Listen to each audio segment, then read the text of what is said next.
Si vous faites partie des fans de glisse en mal de neige et de snowboard, une innovation pourra peut-être vous séduire, n'est-ce pas Cécilia? Oui, Delphine, une innovation française. Il s'agit de Curway. C'est un snowboard électrique et surtout tout terrain. Plus besoin de neige en fait pour profiter des sports de glisse et pour profiter de cette sensation qu'on appelle le carving. Vous savez, c'est la capacité qu'a une planche à se pencher naturellement dans les virages, ne faisant qu'une seule trace sur le sol. On retrouve cette sensation avec le snowboard, avec le ski aussi, ou pour changer de conditions météo avec le kitesurf. Alors on a vu une image, mais à quoi il va ressembler précisément ce snowboard? Alors en fait c'est une planche montée sur deux roues, c'est un peu comme une trottinette mais sans guidon.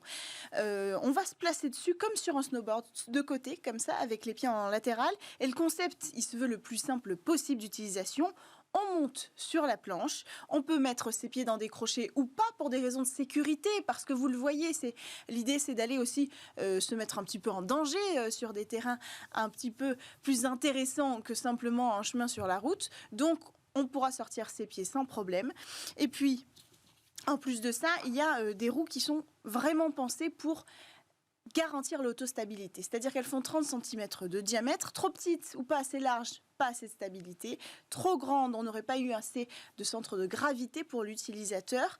La roue avant, en plus de ça, elle est motrice. Elle est connectée au pivot, un axe de roulement autour du cylindre raccroché à une fourche qui tient la roue avant, un petit peu comme sur un vélo. Et ce pivot, c'est vraiment l'élément clé de cette technologie parce qu'il va permettre à la roue de rester droite quand la planche, elle, va s'incliner dans les virages. Et il va lui permettre aussi de changer quand même de direction pour suivre l'inclinaison de la planche. Et donc, on va retrouver cette sensation de carving précisément. Il faut déjà bien maîtriser le snow pour utiliser cette nouvelle planche? Non, c'est pas la peine. D'après le concepteur, il faudrait seulement 10 minutes pour un novice qui n'a jamais essayé de poser ses pieds sur une planche de snowboard pour être complètement autonome sur le Curway. D'ailleurs, cette planche, il faut le dire, elle peut s'incliner à 50 degrés. C'est l'équivalent d'un snowboard classique. Aucun autre véhicule aujourd'hui sur Terre n'est capable de reproduire cette inclinaison, pas même le skateboard.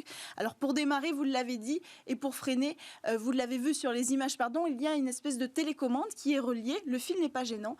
C'est un câble hydraulique parce que c'est un frein hydraulique. Encore une fois, l'idée c'est de permettre aux novices d'être le plus à l'aise possible. Le frein hydraulique permet un véritable confort pour que la sensation de freinage corresponde à la pression.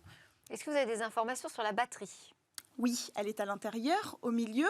Et cette batterie, elle a été pensée à la fois pour être plus sécure et plus écologique. On a choisi à la place d'une batterie en lithium-ion classique, une batterie en lithium fer et phosphate, ce qui diminue drastiquement les risques de feu et d'explosion en cas par exemple de court-circuit. Mais en plus de ça, cette batterie-là, elle va être 7 fois supérieure sa durée de vie par rapport à la batterie lithium-ion. Et surtout, c'est une batterie rackable, je le précise parce que c'est important. On peut la retirer et aller la brancher, recharger l'appareil sans traîner son Curway jusque dans son... Et l'autonomie? L'autonomie, 50 km sur du plat et 40 km sur du dénivelé. Et les prototypes ont été testés par au moins 300 personnes jusque-là. On a vu des images des prototypes, mais aussi des produits finis. L'industrialisation, elle est en cours pour une livraison fin juillet.